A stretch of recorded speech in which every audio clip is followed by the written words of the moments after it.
Today I wanted to talk about Pokemon Scarlet and Violet's final story mission, The Way Home.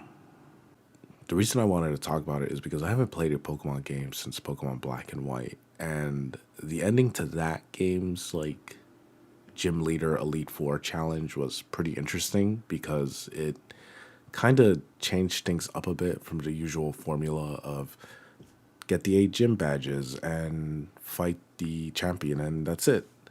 And I thought it was really well done, especially because it had been 4 generations before that where the formula was essentially the same and nothing really else happened.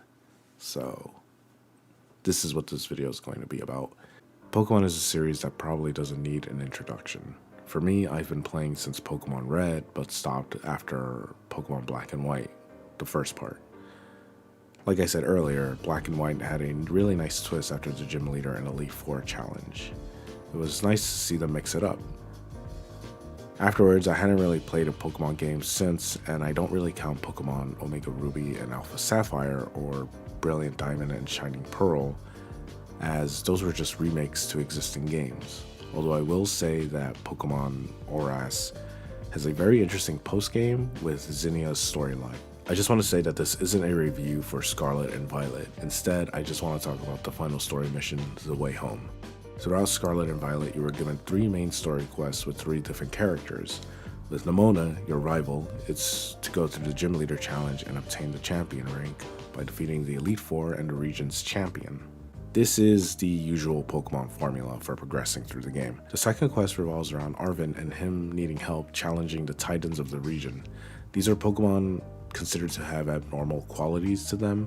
Arven wants to find the mystery behind the Titans and see if they are in fact guarding rare herbs to help his childhood Pokemon, Mabostiff. I don't think I'm saying that correctly. Who is in not so great of a condition. Finally, we have Cassiopeia, an unknown trainer whose motives were to bring down the Team Star bosses in order to make up for a wrongdoing in the past. Eventually, she reveals herself to be Penny, a student you ended up running into at the start of the game. She asks you to battle her since she was the leader of Team Star, and it's her duty to make sure that her teammates didn't go down to a fluke. The reason I went over that brief recap of the main story is because I wanted to set the tone for the final mission. Each of these trainers are held by and ultimately join you after being asked by the professor to come to Area Zero in order to find out the mystery about Koryodon.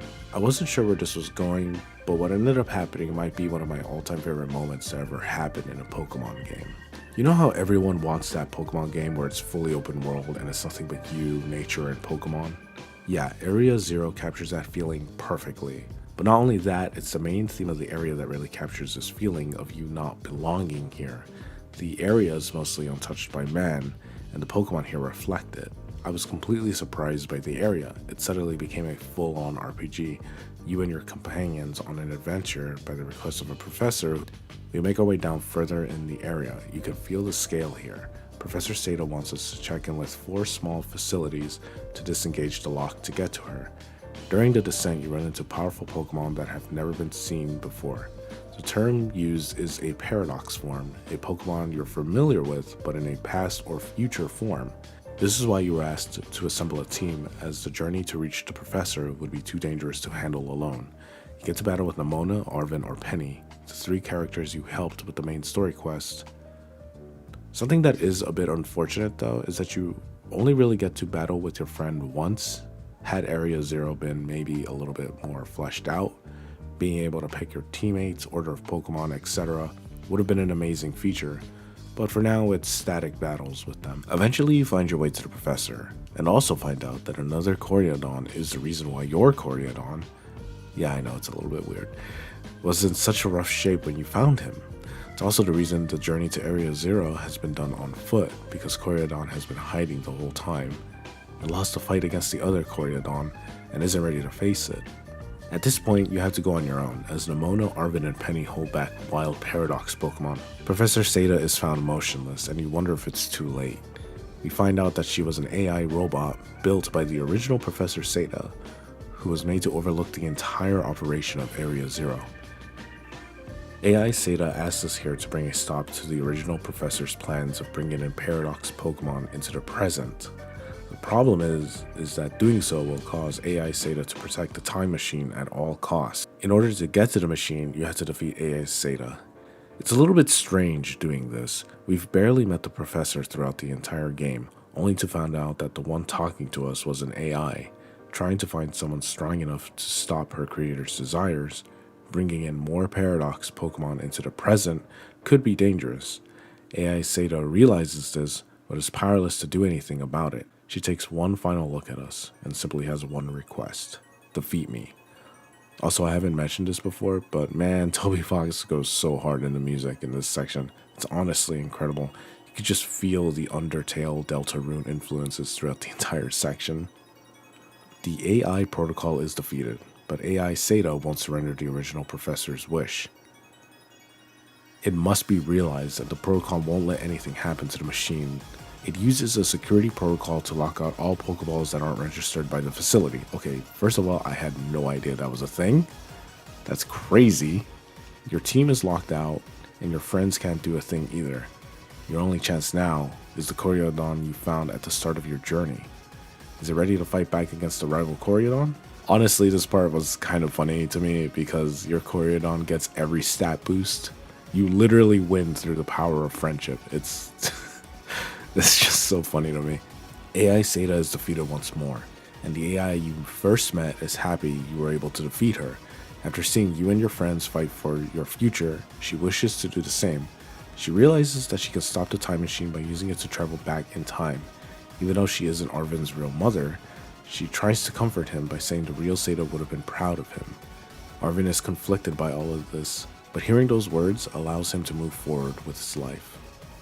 It's actually for real. Like, the difference isn't in color, it's mommy issues or daddy issues. It's just, I feel so bad for Arven, man. The facility is quiet, the time machine disabled. You and your friends are ready to leave all of this behind. You've all grown together, and a bond was formed even deeper than before with each other.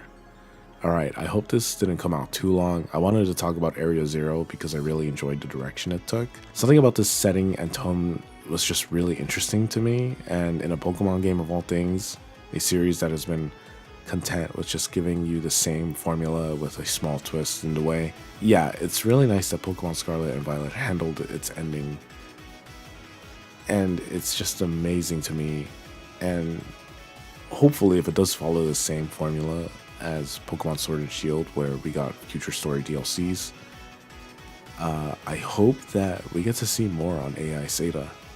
I kind of get the feeling we're not quite done with that story just yet, but again, who knows.